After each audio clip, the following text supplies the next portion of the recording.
Good morning बच्चों, कैसे हैं आप सभी। मैं आशा है कि आप सभी पूर्ण रूप से स्वस्थ होंगे और जो भी आपको ऑनलाइन के माध्यम से पढ़ाया जा रहा है उसे आप बहुत अच्छे तरीके से पढ़ रहे होंगे और समझ रहे होंगे। तो बच्चों, आज मैं आपकी विषय अध्यापिका स्नेहलता श्रीवास्तव कक्षा 8 के बच्चों को हिंदी व्याकरण में पाठ 5 शब्द भंडार पढ़ाने जा रही हूँ, जिसे आप बहुत ध्यानपूर्वक पढ़ेंगे। शब्द भंडार बच्चों, शब्दों का बहुत बड़ा भंडार होता है, शब्दों का बहुत बड़ा खजाना होता है। इन शब्दों के अंतर्गत कौन कौन से शब्द आते हैं हम आपको बताते हैं। सबसे पहले तो हम आपको बताते हैं कि शब्द किसे कहते हैं। आइए देखिए, शब्द जब दो या दो से अधिक वर्णों के मिलान से कोई सार्थक अर्थ निकलता है तो ऐसे वर्णों के मेल को शब्द कहते हैं। दो या दो से अधिक, जैसे हमने का लिखा और ला लिखा तो ये क्या हो गया, का ल, क्या हो गया, कल हो गया। और दो से अधिक, जैसे हमने लिखा अधिकतम तो क्या हो गया, अधिकतम। ठीक है, तो जब दो या दो वर्णों के मिलान से कोई सार्थक अर्थ निकलता है, जब हम कोई मिलान करते हैं तो ऐसा जो है वर्णों का मिलान करना चाहिए जिनसे कोई शब्द बने और उसका सही अर्थ निकले, तो ऐसे मेल को शब्द कहते हैं। अब बच्चों, शब्दों के कितने भेद होते हैं? शब्दों के दो भेद होते हैं। शब्दों को कितने भागों में बांटा गया? दो भागों में बांटा गया है, एक उत्पत्ति के आधार पर और दूसरा अर्थ के आधार पर। तो उत्पत्ति के आधार पर कौन कौन से शब्द आते हैं? उत्पत्ति के आधार पर तत्सम आता है, तत्सम शब्द, तद्भव शब्द और देशज शब्द, विदेशी शब्द। ये जो है उत्पत्ति के आधार पर आते हैं। उत्पत्ति के आधार पर शब्दों को कितने भागों में बांटा गया? 4 भागों में, एक तत्सम शब्द, तद्भव शब्द, देशज शब्द और विदेशी शब्द। तो हम यहाँ पे आपको तत्सम शब्द के बाद तत्सम शब्द के कुछ उदाहरण आपको बताएंगे। तत्सम शब्द वे शब्द होते हैं बच्चों जो संस्कृत से ज्यों संस्कृत के होते हैं, वो ज्यों के त्यों बने होते हैं, उन्हें क्या कहते हैं? तत्सम शब्द। यानी कि वे शब्द संस्कृत में अपने मूल रूप में ही रहते हैं। जो शब्द संस्कृत के होते हैं वो अपने मूल रूप में ही होते हैं, उनका रूप नहीं बदलता है, उन्हें तत्सम शब्द कहते हैं। और तद्भव वे शब्द होते हैं जो संस्कृत भाषा से हिंदी भाषा में आते हैं। ठीक है, तो इस प्रकार तत्सम शब्द जो होते हैं वो संस्कृत भाषा में होते हैं और तद्भव जो होते हैं उनकी हिंदी होती है। तो आइए हम आपको कुछ उदाहरण तत्सम और तद्भव के बताते हैं। जैसे ये तत्सम है, तत्सम और तद्भव, तत्सम है और तद्भव है। अब तत्सम और तद्भव में हम आपको बताते हैं, जैसे सप्त। सप्त माने क्या होता है? 7। अब देखिए, तत्सम में सप्त कहते हैं और तद्भव में 7 कहते हैं। अब तत्सम में दुग्ध कहते हैं, ये संस्कृत का शब्द है, और तद्भव में इसे क्या कहते हैं? दूध। इसी प्रकार तत्सम में श्वेत कहते हैं, श्वेत, और तद्भव में क्या कहते हैं? सफेद। इसी प्रकार यहाँ पे है दधी। तत्सम में दध कहते हैं और तद्भव में दही कहते हैं। ठीक है, अब जैसे तत्सम में क्षेत्र कहते हैं, क्षेत्र, और तद्भव में क्षेत्र को क्या कहते हैं? खेत। ठीक, यहाँ पे हमने आपको कुछ उदाहरण बताए। अब पीडीएफ के माध्यम से आपको अधिक शब्द दिए जाएंगे, उनको आप लिखेंगे और याद करेंगे। तो ये तो तद्भव शब्द हो गया। ठीक है, अब हम आपको बताएंगे देशज शब्द। देशज शब्द क्या होते हैं बच्चों? देशज शब्द वे होते हैं जो क्षेत्रीय भाषाओं से आते हैं, जो अपने आसपास की क्षेत्रीय भाषा होती है उसे देशज शब्द कहते हैं। जैसे कि हम गांव में बोलते हैं, एक भाषा होती है विदेशी, वो भी बोली जाती है। जैसे हम डॉक्टर बोलते हैं तो डॉक्टर क्या है? ये विदेशी भाषा है। और खाट, जैसे खाट है, देशज शब्द में खाट, थैला, खाट है, थैला है, और पेट है, कलेवा है। ये क्या है? इस प्रकार के जो भी शब्द होते हैं ये देशज शब्द होते हैं। और विदेशी शब्द हम बच्चों दिन भर में बहुत सारे विदेशी शब्द बोलते हैं। बहुत सारे विदेशी शब्द हम प्रतिदिन बोलते हैं, जैसे हम बोलते हैं अदालत, अदालत, कागज, कागज, डॉक्टर, कागज, डॉक्टर, स्टेशन,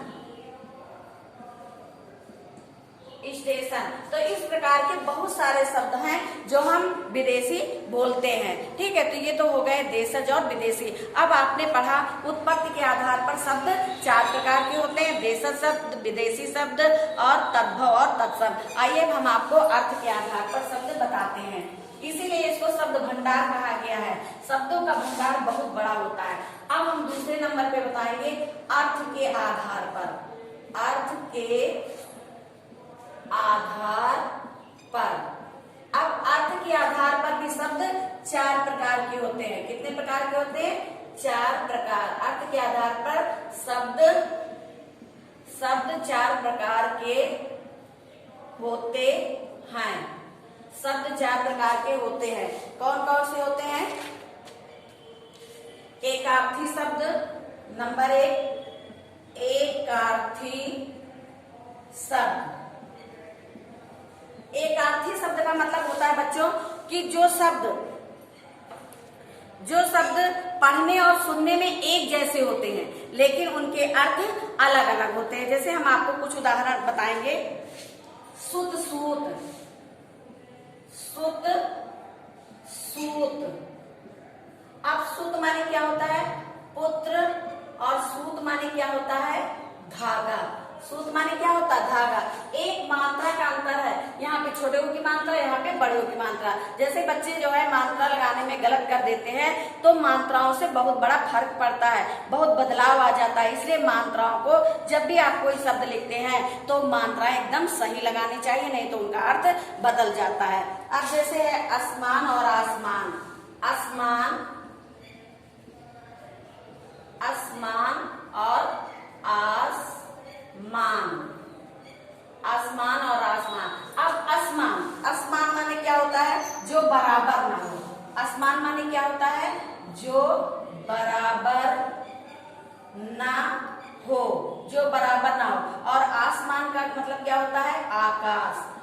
ठीक। अब ये शब्द आसमान आसमान आप कह देते हैं लेकिन इनमें देखिए बहुत अंतर है। तो ये तो हो गए एकार्थी शब्द। अब एकार्थी शब्द में बच्चों बहुत से आते, जैसे भवन, भवन माने क्या होता है? घर। और भुवन माने क्या होता है? संसार। और माने तरफ, और माने दूसरा। और अनिल माने आग, अनिल माने हवा। पका माने पका हुआ, पक्का माने मजबूत। मूल माने जड़, और मूल्य माने कीमत। तो ये तो हो गए एकार्थी शब्द। अब हम आपको बताएंगे अनेकार्थी शब्द। शब्द जो 4 प्रकार के होते हैं इसमें आपने पढ़ा एकार्थी। अब हम बताएंगे अनेकार्थी, अनेकार्थी शब्द। अब अनेकार्थी शब्द क्या होते हैं? अनेकार्थी जिन शब्दों के एक से अधिक अर्थ होते हैं। शब्द एक हो लेकिन उसके अर्थ अलग अलग हो, कई अर्थ हो। शब्द एक हो और उसके अर्थ अनेक हो, उसे अनेकार्थी शब्द कहते हैं। जैसे आम, जैसे हमने लिखा है यहाँ पे आम। अब आम के 2 मतलब होते हैं। जैसे आम को खास भी कहते हैं, खास कहते नहीं कि आम बात है, आम बात है। खास, इसको हम खास भी कह सकते हैं और सामान्य भी कह सकते हैं। सामान्य, ये तो सामान्य बात है। और एक फल, आम क्या होता है? एक खाने का फल। ठीक है, इसी प्रकार है कर, कर।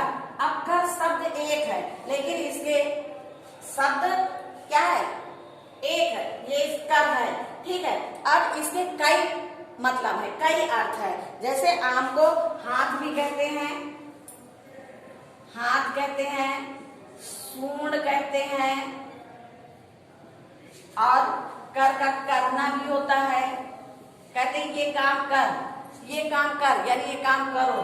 और कर माने टैक्स भी होता है, टैक्स भी होता है, यानी कि अलग अलग अर्थ ये बता रहे हैं। तो इस प्रकार के शब्द जो है अनेकार्थी शब्द कहलाते हैं। आइए, ये हमने आपको 2 उदाहरण बताए हैं। अब आपकी नोटबुक में काफी शब्द हैं जिन्हें आप लिखेंगे और याद करेंगे।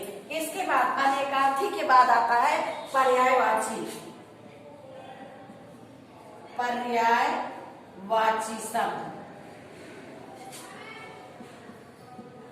पर्यायवाची शब्द, पर्यायवाची शब्द जैसा कि आप लोग जानते हैं हर क्लास में वही पर्यायवाची लफ्ज होती हैं। आइए हम कुछ पर्यायवाची आपको बताते हैं। जैसे गाय,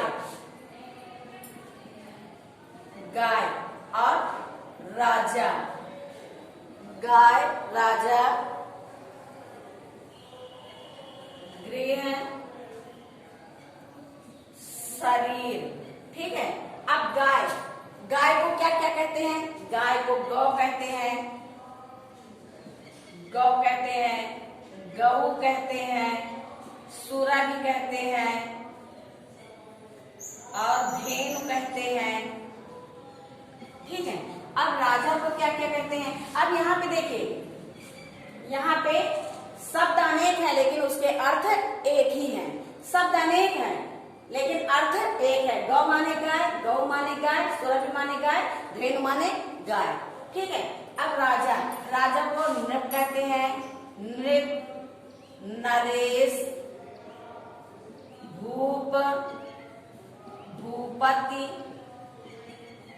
ये जितने नाम हैं सब एक के लिए ही हैं। नृप माने राजा, नरेश माने राजा, भूप माने राजा, भूपति माने राजा। अब है गृह की पर्यायवाची। गृह को सदन कहते हैं, सदन कहते हैं, निकेतन कहते हैं, निकेतन कहते हैं, आलय कहते हैं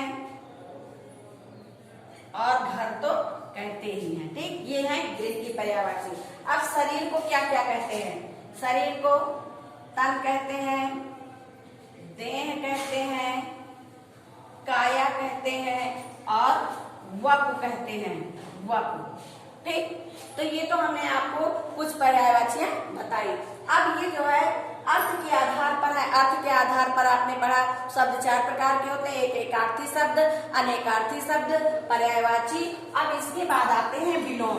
ये अर्थ के आधार पर शब्द हैं। अब आता है विलोम शब्द, विलोम। अब विलोम में जैसे, विलोम में हम कुछ आपको उदाहरण बताते हैं। यहाँ पे शब्द लिखते हैं और इधर विलोम, शब्द विलोम। जैसे यहाँ हमने लिखा आगत, आगत का विलोम क्या होगा? विगत। नवीन, नवीन का विलोम क्या होगा? प्राचीन। भूत, भूत का वर्तमान, भूत का वर्तमान। आयात, आयात का विलोम निर्यात। तो इस प्रकार हमने विलोम शब्द के भी कुछ उदाहरण बताए। तो विलोम शब्द, पर्यायवाची, एकार्थी, ये सब शब्द आप जानते हैं, पढ़ चुके हैं। ठीक है, यहाँ पे हमने आपको कुछ उदाहरण समझाए हैं। सिर्फ ये आपको अधिकतर बताना था कि शब्द को दो भागों में बांटा गया है, एक उत्पत्ति के आधार पर और एक अर्थ के आधार पर। उत्पत्ति के आधार पर हमने आपको बताया कि उत्पत्ति के आधार पर शब्द 4 प्रकार के होते हैं, तत्सम शब्द, तद्भव शब्द, देशज शब्द और विदेशी शब्द। इसके बाद आता है अर्थ के आधार पर। अर्थ के आधार पर भी शब्द 4 प्रकार के होते हैं। उनमें कौन कौन से शब्द आते हैं? एक एकार्थी शब्द आता है, अनेकार्थी शब्द आते हैं, पर्यायवाची शब्द आते हैं और उसके बाद विलोम शब्द आते हैं। तो विलोम शब्द आते हैं। अब ये तो आपने पढ़ा शब्द के बारे में। शब्दों का भंडार बच्चों बहुत बड़ा है।